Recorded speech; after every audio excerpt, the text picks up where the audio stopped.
Salvucci, ¿quién no lo conoce? Adrián, mi compañero, mi maestro.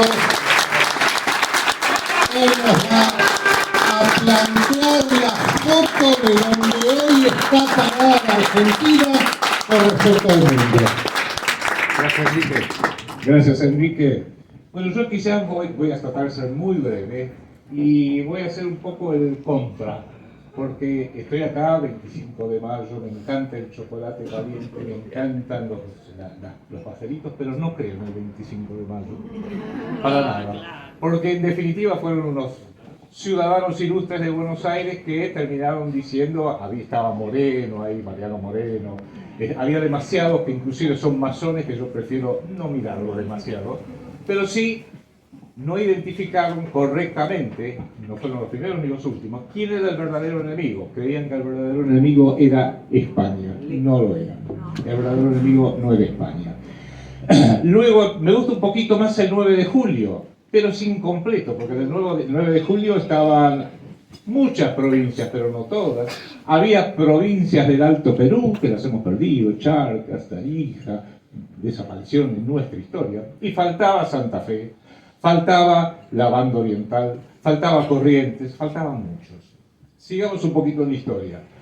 Me gusta ya en pleno siglo XX porque se empezó a identificar bien el verdadero enemigo el 17 de octubre de 1945, donde un estadista preclaro que sabía de qué se trataba, conocía el mundo, sabía lo que eran los buenos aliados y los malos del otro lado, y empezó a identificar bien la cosa. El pueblo lo entendió a la perfección, aunque el establishment no lo entendió, y lo redujo a una frase muy simple. Miren, la decisión es fácil, Braden o Perón. Y Braden obviamente perdió y Perón obviamente ganó. Y lo terminaron sacando con toda la forma de violencia imaginable, bombardeando la Plaza de Mayo, persiguiéndolo. Cuando vieron que no lo podían destruir físicamente a él y a su movimiento, dijeron, bueno, vamos a infiltrarlos.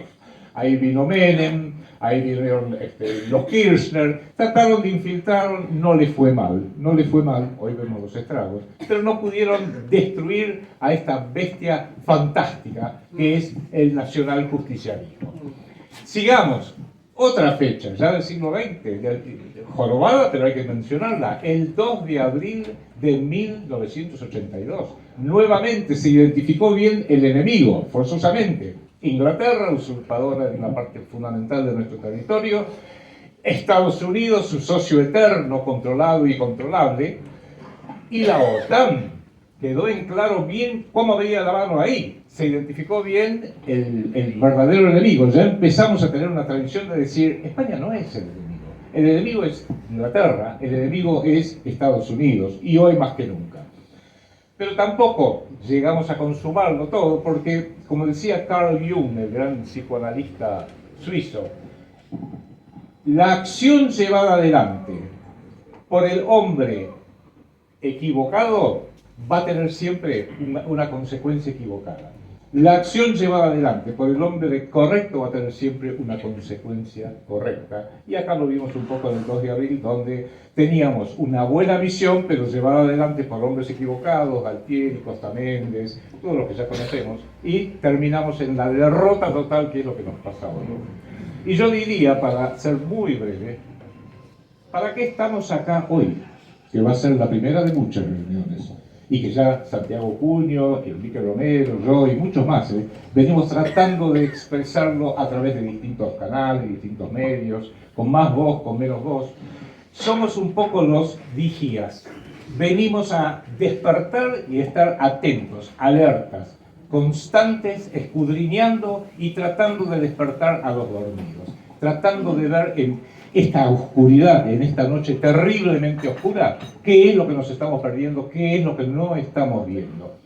Como pasó una vez con un barco muy famoso, que una noche muy fría de abril de 1912, el vigía estaba escudriñando el mar oscuro, no había luna llena y se le venía encima una mole de hielo blanco. Lo vio, pero lo vio muy tarde. Y cuando lo vio, ya no había forma de salvarse. Si lo hubiera visto 3 millas antes, 4 millas antes, todo lo que tenía que hacer es decirle al timonel, 2 grados a babor, hubiera pasado por un costado del témpano y hubiera sido historia hasta que se lo transformaron en chatarra. Pero no, cuando lo vio era muy tarde. Los pocos que entendían algo de cómo tiene que funcionar un barco de esa naturaleza, el capitán, por ejemplo, sus oficiales, sintieron un leve movimiento y dijeron, esto es raro, esto no debiera ser así. Fueron los primeros en enterarse, pero la mayoría del pasaje seguía chupando, bailando, haciendo música, gritando, lo estaban pasando muy bien. 2 horas después estaban yendo hacia el fondo del mar algunos, tratando de salvarse como pudieran algunos otros. Bueno, esa es nuestra misión, cómo hacer para despertar a un pueblo que hoy está dormido. Y cuando uno tiene un ser querido, un amigo, una persona, un vecino, ante un peligro, se está incendiando la casa, ¿usted cómo hace para despertarlo? Che, despertate. No, de ninguna manera. Le dice despacito, che, anda despertándote. No, le grita, los amarrea, le tira un balde de agua fría, de ser preciso, y seguramente la primera reacción va a ser de enojo. ¡Ey! ¿Qué estás haciendo? ¿Por qué le tiras un balde de agua fría? Hasta que dejó de estar dormido, pasó a estar despierto e inmediatamente toma conciencia del verdadero peligro al cual nos estamos enfrentando, y ahí él se une a nosotros para salvarnos, escapar, salvar a otros, etc. Esa es nuestra misión. Una misión bastante difícil porque claramente el pueblo argentino está muy dormido. Y una de las cosas, para redondear, que tenemos que ir haciéndole ver a todo nuestro pueblo en la mayor medida de lo posible, aunque sea uno por uno, no importa, es que estamos en guerra. La gente no se ha dado cuenta. Empezó la Tercera Guerra Mundial. Yo voy a aventurar 2 fechas. Primer fecha donde empezó la Tercera Guerra Mundial, que es una guerra distinta, no es como la primera y la segunda, donde el campo principal era el campo de batalla militar y las trincheras y los bombardeos y las armas, todo. No, es una guerra psicológica. Y ese comienzo para mí se dio el 11 de septiembre del 2001. A partir de ahí empezó la Tercera Guerra Mundial y la empezaron ellos, que quede bien en claro. En los Estados Unidos, aliados con Inglaterra, aliados con el sionismo, mucho más aliados de lo que mucha gente entiende. Esa es la fecha, ya comenzó, pero todavía no lo vio la gente. Y después, voy a dar la fecha, el 11 de marzo del 2020, y esto la doctora lo conoce muy bien, hubo un golpe de Estado planetario. Y dijeron, a partir de hoy hay un gobierno mundial. Y mucha gente dijo, oh, qué lindo, nos van a convocar a todos un domingo para ir a votar, a ver quién va a ser el presidente del planeta, el presidente del mundo, vamos a depositar nuestro voto en el misterio de la urna. Pero claro, eso hubiera sido un gobierno mundial público. Pero este aquí, que el gobierno mundial que ya han impuesto a partir del 11 de marzo del 2020, es un gobierno mundial privado. Y el mundo privado se maneja como el de las empresas. Se puede suponer que los votantes calificados para votar en la Argentina son los que votaron a adefesio que tenemos hoy en la Casa Rosada, usurpándola. Eso es en el régimen público. Pero en el régimen privado, a los 3 millones de empleados de Amazon o de Microsoft, no son los que votan al presidente de Amazon o de Microsoft. Al presidente de Amazon o de Microsoft lo vota y lo elige el directorio. Y al directorio lo eligen los accionistas, porque así funcionan las empresas privadas y así funciona un gobierno mundial privado. Entonces, la primera pregunta que tenemos que hacer es, ¿quiénes son los accionistas y por ende dueños del planeta Tierra? Esa es la pregunta clave a la cual tenemos que empezar a dedicar todos nuestros esfuerzos. Y es lo que creo que estamos empezando a tratar de hacer. Encontrados ante esto, la misión de ir despertando a nuestro pueblo con estas realidades para que no digan, me lo contó Santiago Cunio, o me lo contó Julio Bárbaro, o me lo contó Enrique Romero, que digan, no, yo lo veo con mis propios ojos, no necesito que nadie venga a contármela, porque ya me desperté y la vi. Y una vez que el pueblo está despierto, cambian las cosas, como pasó en 1945, porque hubo un muy buen despertador en aquella época.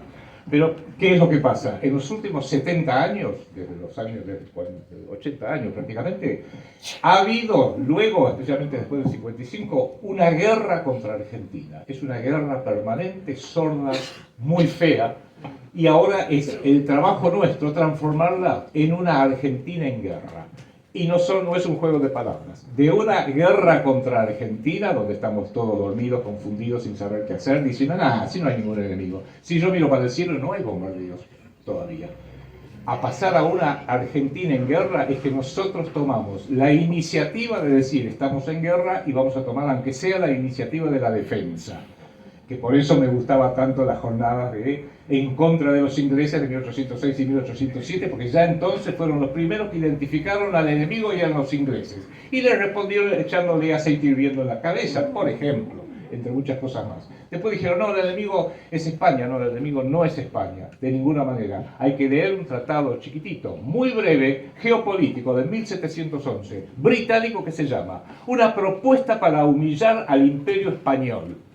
Una propuesta para humillar al Imperio Español, es muy breve y a partir de ahí sale toda una estrategia muy laberíntica que hasta transformó a algunos de nuestros prohombres de toda América en agentes sin darse cuenta de los ingleses. Aún los máximos, tenemos que eso tener presente. Por eso estamos en esta instancia, ya no tenemos la historia con las características del siglo XIX ni del siglo XX.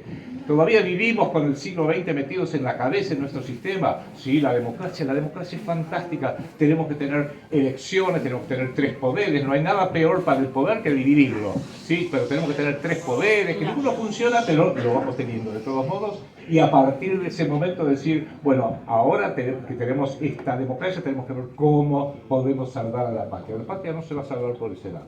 Se va a salvar a través de un pueblo absolutamente despierto que entienda de todas estas cosas. Y entender de todas estas cosas, ya para decir los últimos conceptos aquí, requiere que trabajemos sin egoísmos, trabajemos sabiendo que va a ser una lucha muy dura, innegablemente muy dura, y a partir de ahí decir, bueno, ahora no hay posibilidad alguna para la derrota, porque la derrota es el fin de la Argentina y lo ha preanunciado este usurpador de la Casa Rosada, que es llamémoslo así, el agente judeo-sionista, Mileikowski, porque en definitiva su apellido probablemente sea así, que da la casualidad que es el mismo apellido que el papá de Benjamín Netanyahu, Benzion Mileikowski, relaciones de familia, pongámoslo así, en definitiva, y que ha dicho, pero explícitamente, hay que por lo menos aplaudirlo por su honestidad, que cuando llegaba a la presidencia iba a hacer luchar a la Argentina por la mitad. Y lo está haciendo, y lo va a hacer.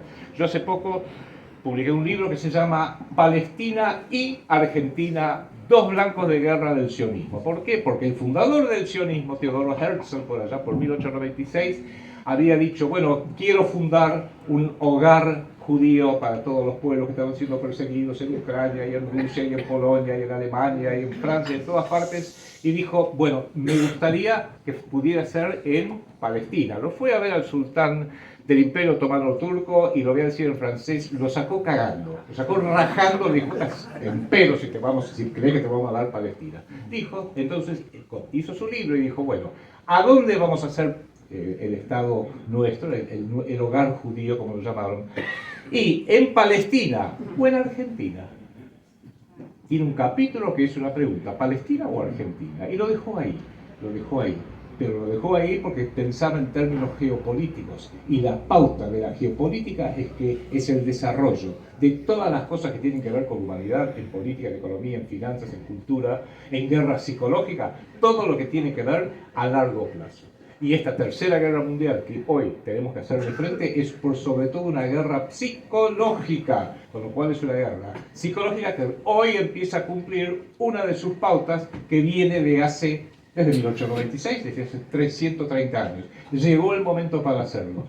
Tiene mucho que ver con lo que son las ambiciones del sionismo en buena parte del mundo. Ellos pensaron, y esto les salió mal a partir del 2024, que lo iban a poder hacer en parte en Ucrania, porque Ucrania es la patria de los cázaros, de donde desciende por conversión masiva y al unísono al judaísmo en el siglo IX de los cázaros, que se tuvieron que convertir, los obligaron a convertirse a una religión, así lo hicieron y esa religión terminó siendo el judaísmo. Y son los descendientes de lo que ellos llamaban los Ashkenazim, que es el 85% de la clase dirigente, sionista, incluso contra su propia gente, porque no tienen una gota de sangre semita, nada, absolutamente. Mírenle los rostros, si son pelirrojos, rubios, ojos verdes, ojos azules, piel muy clara, no tienen pinta de semitas, por así decirlo. querían empezar a ver si se podía hacer su patria en una Ucrania despoblada, recuperada, sabiendo, bueno, es lo que están haciendo ahora, están despoblando a través de la guerra, pero les está yendo mal. Se está demorando lo que es esa propuesta. Entonces han activado, creo yo, con cierta urgencia ya por los propios errores cometidos a partir del 7 de octubre del año pasado, están reactivando y muy rápido. Bueno, ¿qué otra alternativa tenemos? A ver, agarraron el libro de Theodor Herzl y dijeron, mira acá, ¿Palestina o Argentina? Y vienen por Argentina. ¿Y qué mejor que financiar, como hizo Eduardo Epstein, como hizo Gregorio Wertheim? ¿Qué mejor que hacerlo con un presidente pseudo judío, prácticamente judío? Lo tienen, y es lo que hoy nos está ocurriendo y la gente no lo ve, y entiendo que no lo ve, porque en noviembre del año pasado fueron a votar y cuando tuvieron que elegirse entre ambos, entre los dos principales candidatos, se dieron cuenta que había un candidato que no lo querían para nada, Sergio Massa, con Cristina atrás, con Alberto Fernández atrás también. Hay que sacarnos estos tipos de encima, y está bien, lo entiendo, lo comparto, la cámpora. Se lo sacaron de encima y dijeron, perfecto, el 56% votamos en contra de toda esa gente. Y ahora están empezando a descubrir qué votamos, y ahora están dándose cuenta qué es lo que votaron, que es infinitamente peor, porque directamente es un agente judeo-sionista que ha usurpado la Casa Rosada y está llevando a cabo una serie de planes que tienen terribles.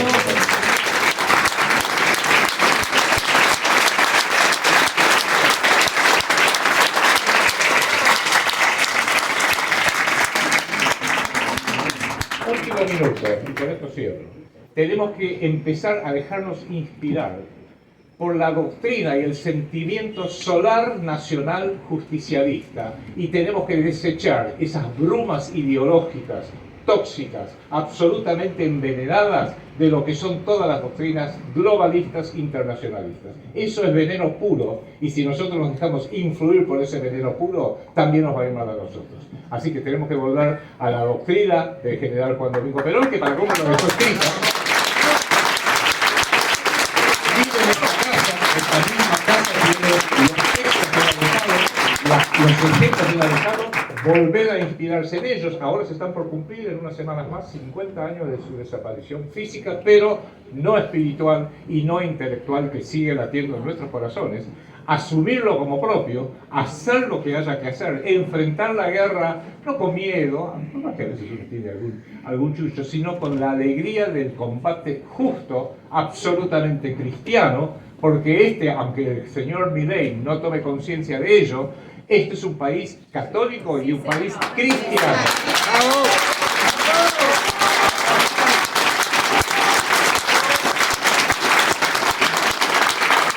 Y si alguien, no acá, pero si cualquiera de las personas con las cuales interactuamos nosotros, en la familia, en los vecinos, en el trabajo, en la facultad, por todos lados, en el edificio donde vivimos, ¿tiene alguna duda al respecto? No, pero Milei viene acá, va a ayudar a las cosas, porque viva la libertad, carajo, y todas esas imbecilidades, esas pelotudeces, lo vuelvo a decir en francés, que tanto les gusta. La imagen más certera, y la hemos puesto con Enrique Romero unas cuantas veces en el programa, es en campaña el señor Mileikowski ondeando la bandera delante del monumento a la bandera en Rosario, pero la bandera de Israel. La bandera de Israel. Eso es lo que salió unas pocas semanas antes. Por eso estamos en un combate acá, es una primera reunión para que nos vayamos viendo las caras y volviendo a ver las caras, con mucha alegría, con mucho que hacía mucho tiempo que no nos veíamos, y empezar a decir, disculpen que diga algo que a lo mejor no es muy popular para muchos, pero para mí sí. No pensemos, bueno, a ver si podemos meter, cuando hay elecciones en el 2015, algún diputadito o algún intendente o algún gobernador. No hay tiempo, estamos en el Titanic. Bueno, a ver, paremos un poco, en una de esas podemos construir más botes salvavidas, podemos irnos a buscar. No hay tiempo, en 60 minutos este barco va a estar bajo el agua. Entonces lo que haya que hacer hay que hacerlo urgente. Bueno, acá también, sin que sean tan breves los plazos, lo que hay que hacerlo urgente. No se va a hacer con una superorganización, no se va a hacer con dinero, porque cualquiera que haya escuchado esta charla hoy no va a meter un mango, no nos van a financiar. hacer política para meter un diputado, meter un gobernador, meter un presidente requiere cientos de millones de dólares que no los tenemos. Si alguien lo tiene, por favor levante la mano y empezamos a hablar, pero creo que nadie lo tiene en las cantidades necesarias. Empecemos a hacer este tipo de reunión, trabajar con honestidad y dejar por sobre todas las cosas que el jefe natural surja espontáneamente. Que yo intuyo que es alguien, hombre, mujer, no sé, alguien Santiago Cuño, que en este momento, sí, que en este momento debe tener alrededor de 50 años. Sepámoslo, porque es el momento justo de experiencia,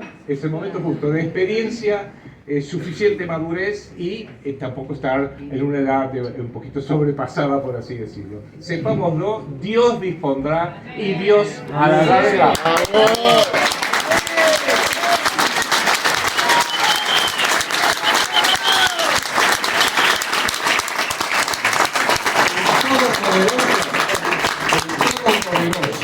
Con caminos laberínticos llega al destino que Él quiere, aunque a lo mejor no sea de la manera que nosotros queremos. De manera que hoy es un día fantástico, recordémoslo, 25 de mayo del 2024. ¡Viva la patria! ¡Viva!